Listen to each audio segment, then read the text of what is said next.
Muy buenas tardes o buenas noches, queridos hermanos, querida iglesia. Que el Señor bendiga a todo su pueblo donde quiera que usted se encuentre. Especialmente siempre me dirijo a los enfermitos, a los que estén pasando por un momento difícil, que son los que necesitan mayormente en este momento las caricias del Señor. Vaya para ellos también un abrazo grande, un abrazo fraterno, con todo el amor de hijos del Señor.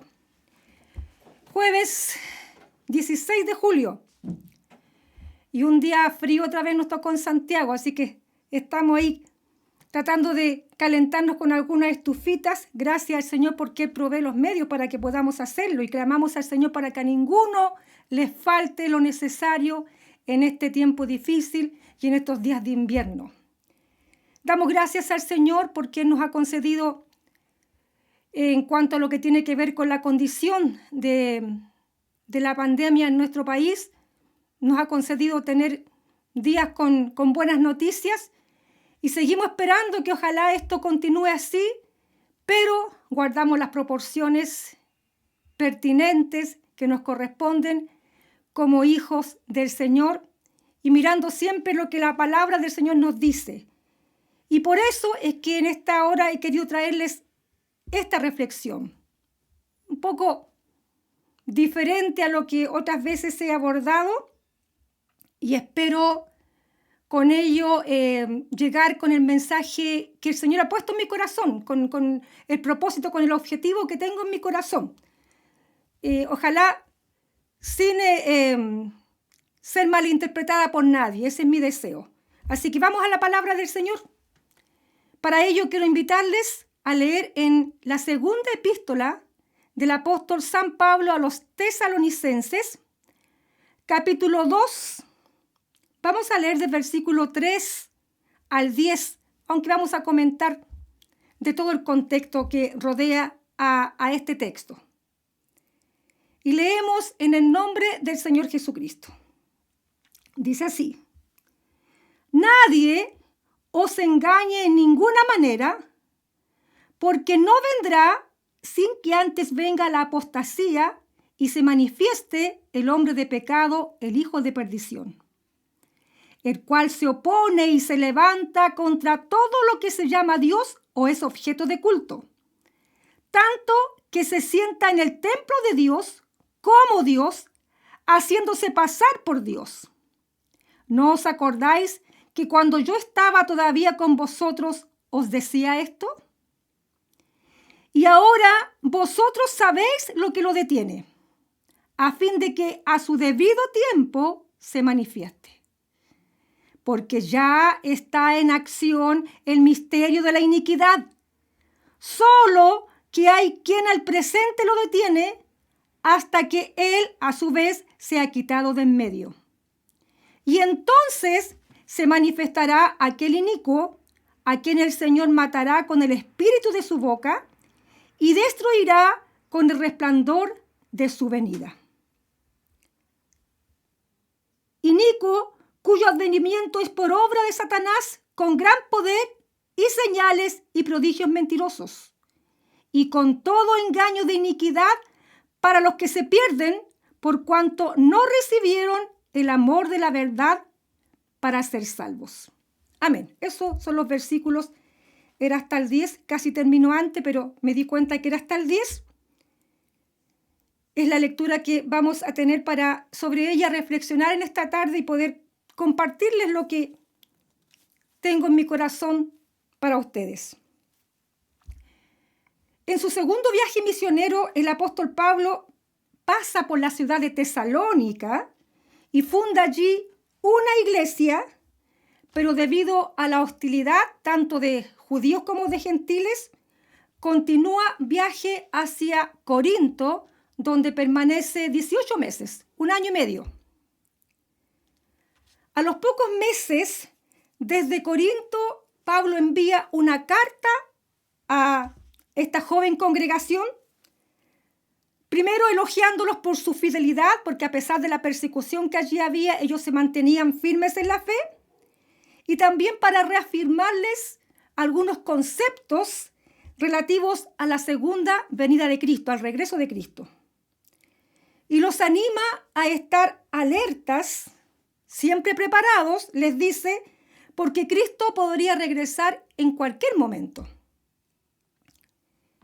Estas últimas palabras de Pablo fueron mal interpretadas por los hermanos de Tesalónica. Y al poco tiempo, el apóstol debe enviarles una segunda carta, que esto ocurre entre el 51 y 52 después de Cristo, que es la carta que estamos leyendo, para aclararles este malentendido. Los hermanos de Tesalónica, al verse perseguidos y creyendo que Jesús podría regresar en cualquier momento como ellos habían entendido, pensaron que el Señor ya había llegado o estaba llegando el día del Señor, como es la traducción correcta para estas últimas palabras del versículo 2. En nuestra Reina Valera dice en el sentido de que el día del Señor está cerca, y en realidad lo que allí debería decir, el día del Señor ya ha llegado. Y ellos pensaban eso, que ya había llegado el día del Señor. Y esta concepción equivocada provocó en ellos actitudes erróneas, como dejar de trabajar, por ejemplo, o vivir vidas desordenadas, como el apóstol les hace el alcance al final de esta epístola. Antes de que Pablo enviara la primera carta, los tesalonicenses tenían dudas acerca de la venida de Cristo por su inmadurez, porque era una iglesia muy nuevita, recién la había formado el apóstol Pablo. Pero luego de la segunda carta, o sea, de la primera carta, luego que el Pablo le envía esta primera carta para esclarecerle aquellas dudas, ¿cierto? Ellos malentienden las palabras de Pablo. Y bueno, esto no es extraño para nosotros, porque el tema de la venida de Cristo, el tema de la parusía, ni en aquel entonces ni ahora nos es tan fácil de entender, no es tan claro como para decir así y así vendrá. Y entonces se hizo tan necesario que Pablo escribiera esta segunda carta, la que estamos viendo ahora, para orientarlos acerca de estas cosas. Y a la vez, al escribirle a ellos, también nos sirve tremendamente a nosotros ahora para también orientarnos en algo acerca de la venida de Cristo, que son los temas que uno por estos días escucha recurrentemente. En su carta, Pablo describe dos hechos importantísimos que deben acontecer antes de que Cristo regrese, que es lo que ellos necesitaban entender, porque creían que Cristo ya estaba regresando en esos momentos, en esos días. Y estos hechos son, primero, debe darse la apostasía.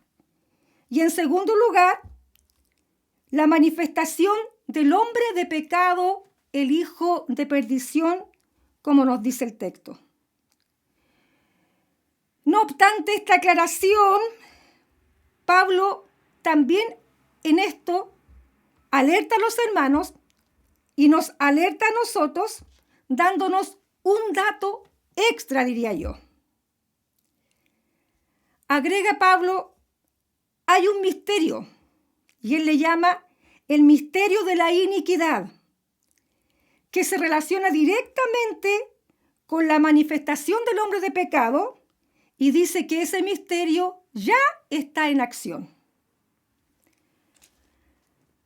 Es decir, al tiempo que Pablo escribe esta segunda carta a los tesalonicenses, la apostasía y la manifestación del hombre de pecado no se habían dado aún. Pero ya existía algo que estaba funcionando secretamente en relación a la manifestación del hombre de pecado, para que se diera o para cuando se diera la manifestación de este personaje. Hermanos amados, he querido titular a mi tema de hoy el misterio de la iniquidad, porque aunque voy a tocar otros puntitos relacionados con esto mismo, mi énfasis va a estar en este punto. Y le invito entonces a comentar, a reflexionar acerca de esto, haciéndonos 3 preguntas. Primera pregunta que quiero desarrollar es: ¿quién es el hombre de pecado, este hijo de perdición o inicuo, como dicen los versículos más adelante? 2, ¿qué es el misterio de la iniquidad? Y 3, ¿cuál es el freno que está impidiendo la manifestación del hombre de pecado? Quiero desarrollar entonces mi propuesta en torno a estas 3 preguntas con la buena intención de aportar también en algo, de orientar también en algo, no en el complejo tema de la segunda venida de Cristo, porque en eso hay diferentes opiniones, diferentes posiciones, y no tengo la competencia como para hablarles de eso ahora, sino quiero aportar en el tema de entender el tiempo que estamos viviendo. Apenas entonces voy a dar una pincelada a este asunto que da para mucho, pero yo no voy a hablar mucho ahora. Una, porque no quiero extenderme. Otra, porque no presumo de manejar la escatología, porque apenas podemos conocer algo del ABC de la escatología. Y también porque no voy a entrar en la esperanza gloriosa de gran parte de la iglesia que piensa que seremos arrebatados antes de la manifestación del hombre de pecado. Así que solamente me voy a limitar a lo que dice este texto, enfatizando, por supuesto, mi reflexión. Hermano amado, en todo lo que en la Biblia no está claro, nosotros solamente tratamos de entender lo que pensamos que es lo más aceptable. Así que yo en muchas cosas le voy a compartir solo mi opinión, basada a veces también, tomada a veces, influenciada muchas veces también por las opiniones de eruditos que escriben al respecto. Por eso es que uno debe estudiar siempre la Biblia para también tener la opinión de uno y no solamente dejarse llevar por lo que piensa otro. Aunque hay muchas cosas que en esto no tenemos certeza, una cosa sí es clarísima y eso sí lo voy a afirmar. Cristo volverá otra vez. ¿Cuándo y cómo? No lo sabemos. Pero tenemos señales a las cuales debemos atender y en eso estamos, hermano. Por eso es que estamos viendo esta palabra. Vamos entonces al tema y veamos la primera pregunta. ¿Quién es el hombre de pecado, el hijo de perdición, el inicuo, como lo menciona el versículo 8 también? Y enfoco este punto no porque quiera hablar de esto precisamente, sino porque está implicado en el punto que es mi énfasis. El texto nos enseña que este personaje se manifestará al mundo antes de que se manifieste Cristo. Eso es lo que está diciendo Pablo. Antes que Cristo regrese, tiene que darse esto y esto otro. Y se manifestará antes porque este personaje se hará pasar por Cristo, por el Mesías que espera Israel. Por eso que tiene que manifestarse antes. Y como Israel no reconoció a su Mesías en su primera venida, en esta segunda venida se equivocará pensando de que este personaje es su Mesías. Jesús dijo allí en Juan 5:43 unas palabras que están relacionadas con esto.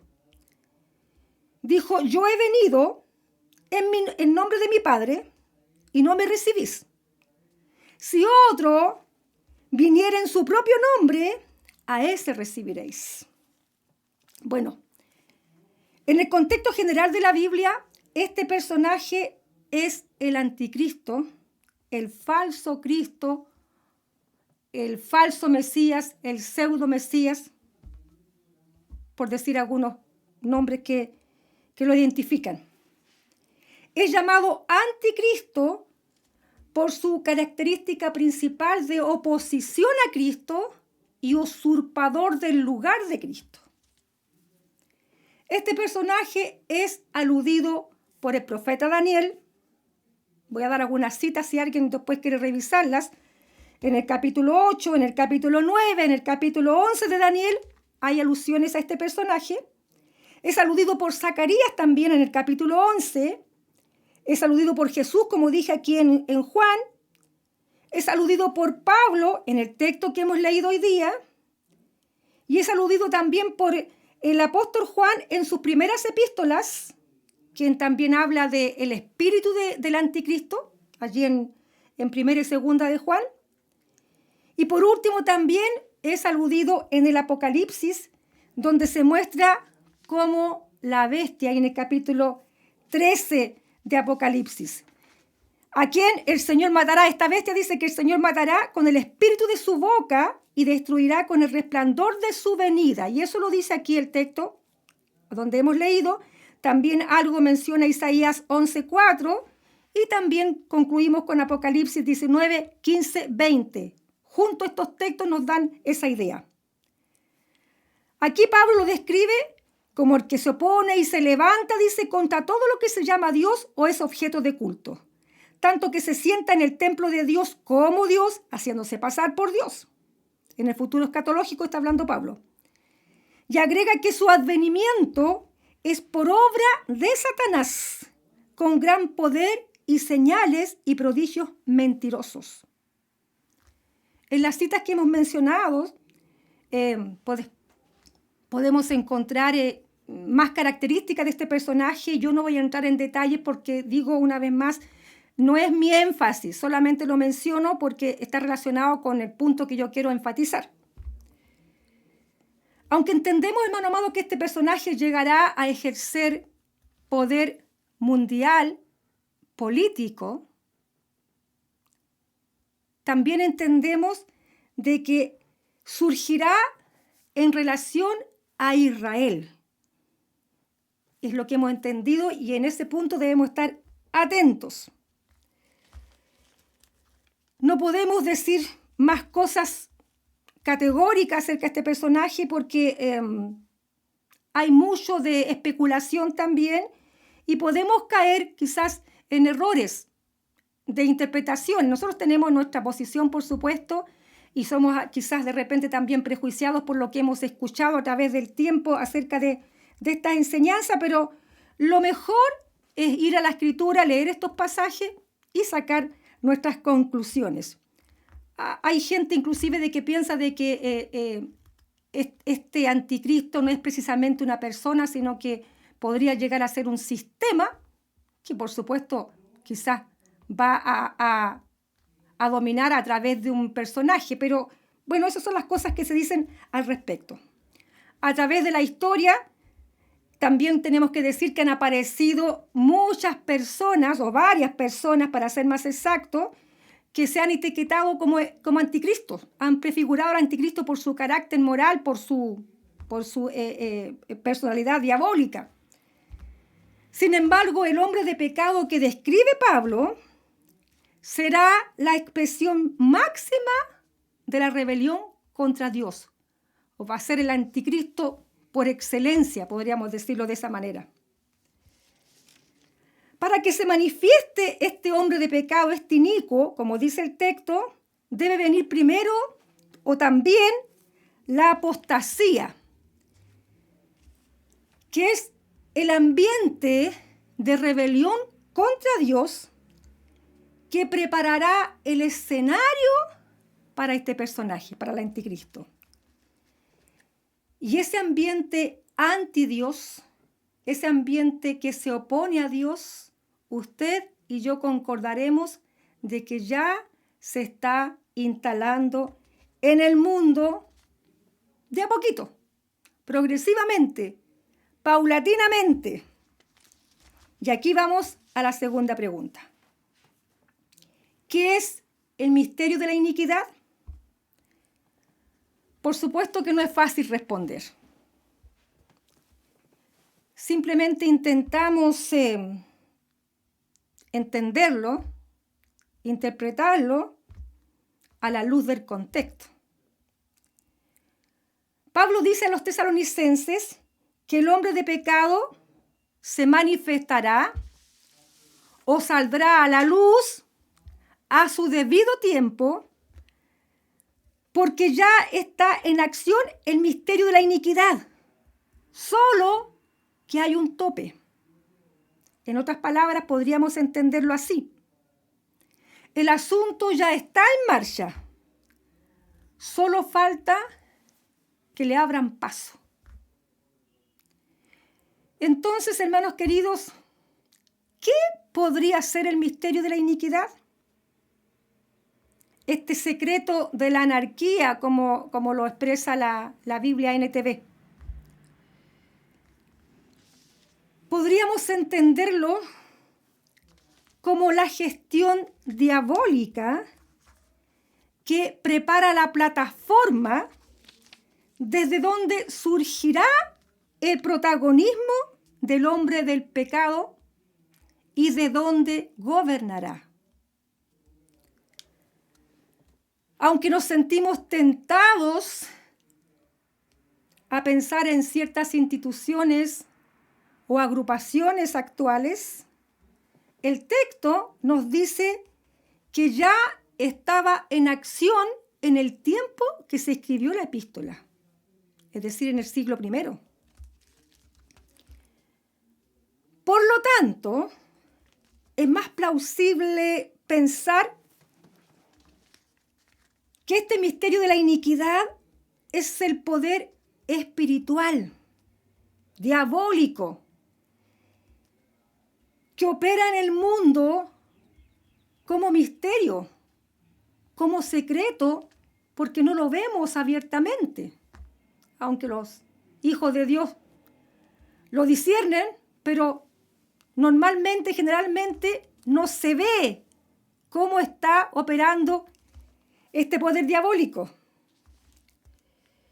y que está trabajando hace rato, desde ya el siglo I o desde antes quizás, según podamos entenderlo. Y trabaja camufladamente, secretamente, paulatinamente, en pro del momento preciso en que Dios, por juicio al mundo, le permita manifestar al hombre de pecado. Este poder sería el mismo poder del dragón de Apocalipsis 13, versículos 2 y 4, que a su debido tiempo también Dios le permitirá ejercer poder o autoridad sobre la bestia, que es el anticristo. La gestión secreta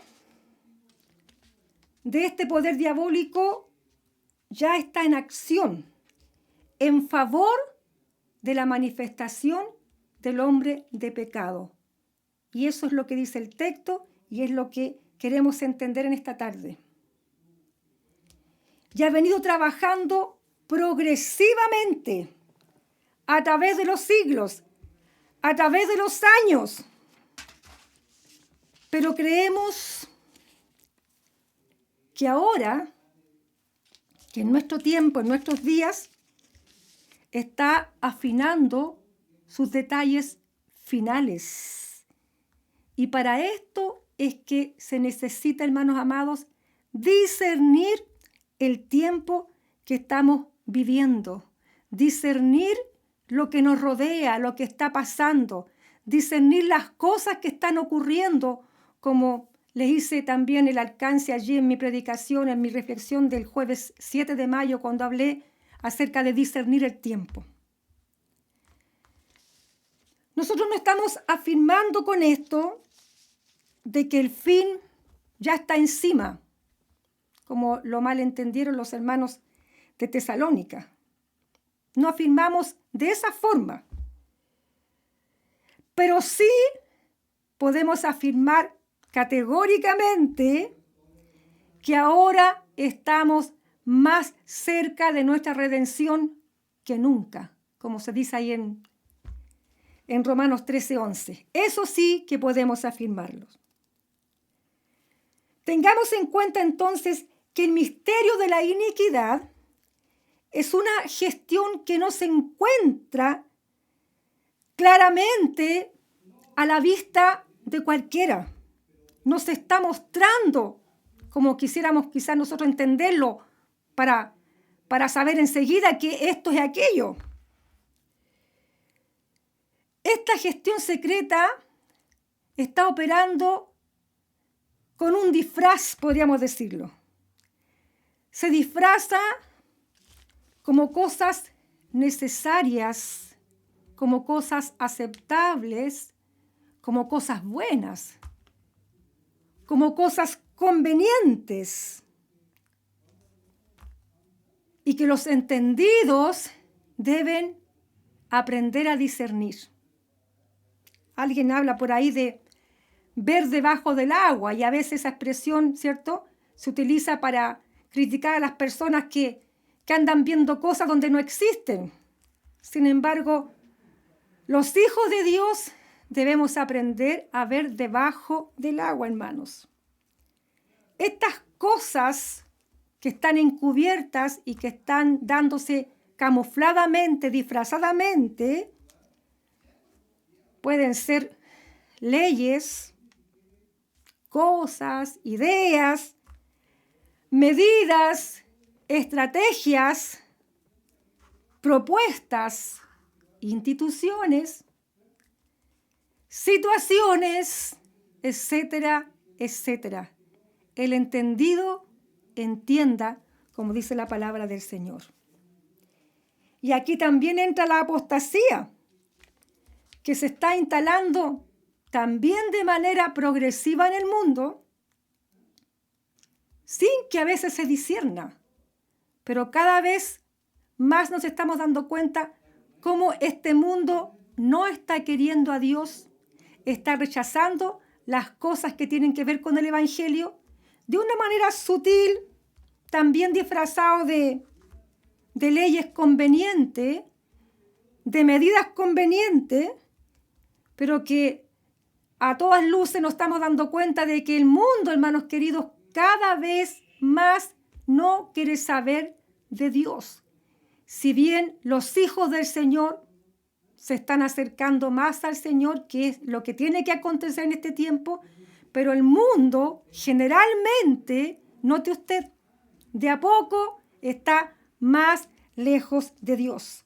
Lo de Dios está estorbando, lo de Dios se está mezclando con cosas, ¿cierto?, que van a aparecer ante el mundo como molestas, y convenientemente el mundo va a aceptar medidas, leyes, etcétera, que van a dejar de lado todo lo que huela a evangelio, lo que huela a Dios, lo que huela a religión.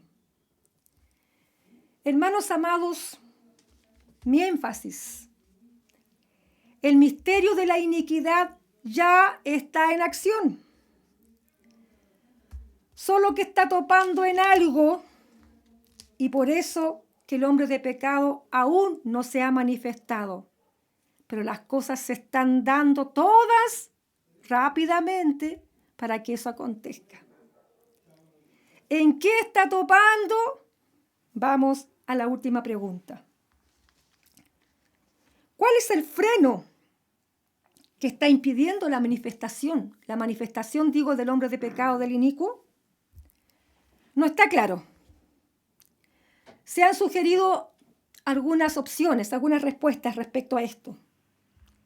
Una podría ser que se refiera a los gobiernos que aún sostienen sus liderazgos sobre las naciones y que con sus leyes de alguna manera están controlando el orden aún en el mundo. Podría también ser la iglesia, como muchos opinan, que con su acción evangelizadora y y como sal de la tierra, que es la iglesia, está impidiendo también que venga el momento de la maldad absoluta. Y también podría ser el Espíritu Santo, que es el que nos guía a la verdad, y mientras haya luz, las tinieblas no se pueden apoderar del mundo, ¿cierto? Y aún podría referirse a algo que tenga que ver con Israel, pero no lo sabemos, hermanos queridos. Eso que detiene a la manifestación del hombre de pecado es algo que no está claro y solo podríamos nosotros suponer algo, podríamos especular qué puede ser. Según el texto, los tesalonicenses lo sabían. Ahí en el versículo 6 dice, y ahora vosotros sabéis lo que lo detiene. Quizás Pablo le había hablado algo antes y que ahora con esto que él les dice cobraría sentido en ellos, no sabemos. En fin, inclusive algunos ven en este relato también dos referencias. Una en el versículo 6, cuando dice lo que lo detiene, como que está hablando de algo que lo detiene. Y la otra referencia en el versículo 7, cuando dice quién lo detiene, como que se refiere a un alguien. El hecho claro, por lo menos lo que entendemos es de que hay un impedimento. Y sea cual sea, esto nos está diciendo de que Dios con ese impedimento está dando tiempo al mundo de que pueda volverse a Él. Está dando tiempo para que el mundo se arrepienta, vuelva al Señor. Y ojalá así no tengan que vivir los días de amargura que significarán vivir los días del anticristo. Porque hay una verdad bien interesante que está en los versículos 10 al 11 del texto que hemos leído. Y esta enseña que solo serán engañados por el hombre de pecado los que no reciban el amor de la verdad para ser salvos.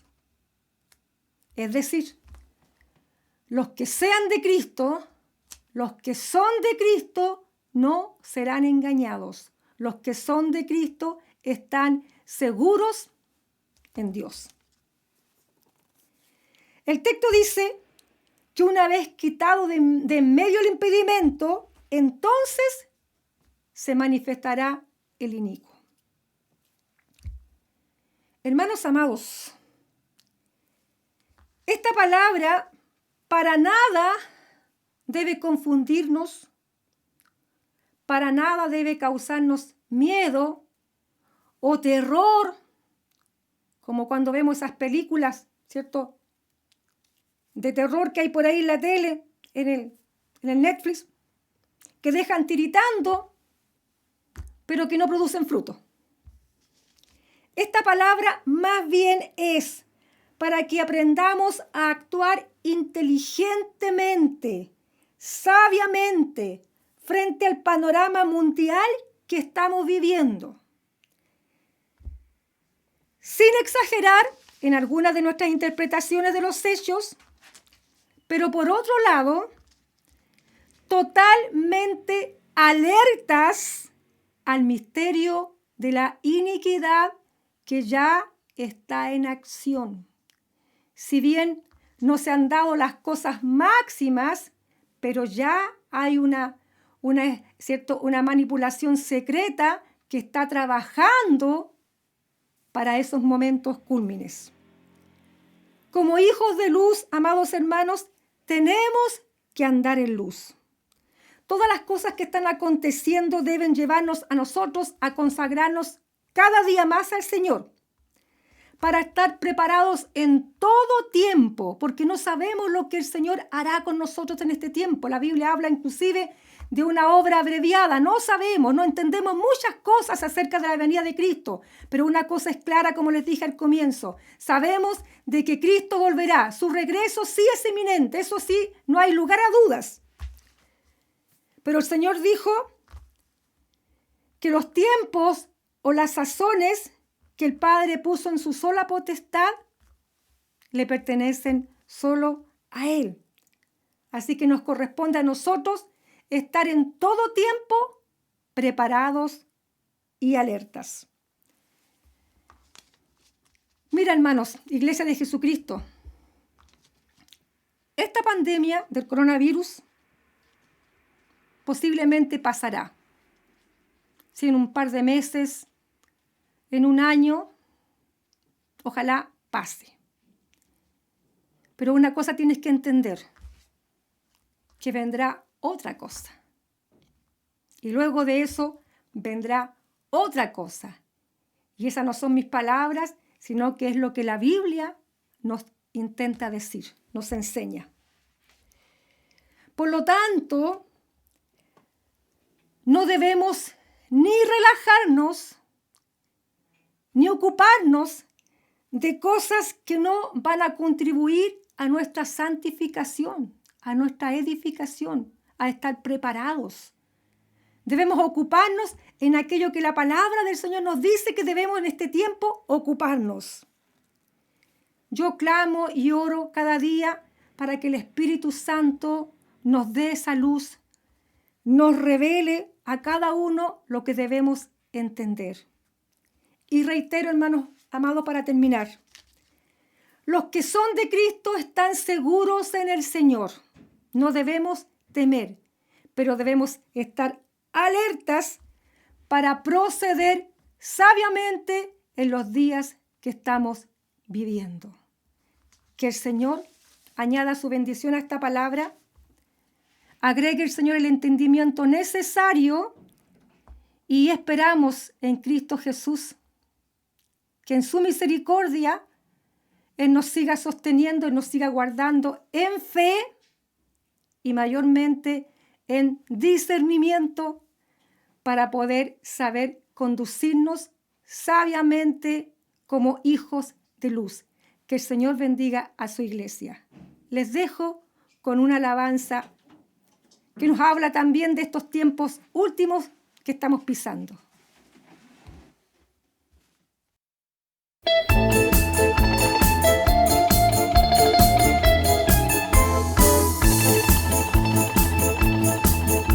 Entonces vi los cielos abiertos y he aquí un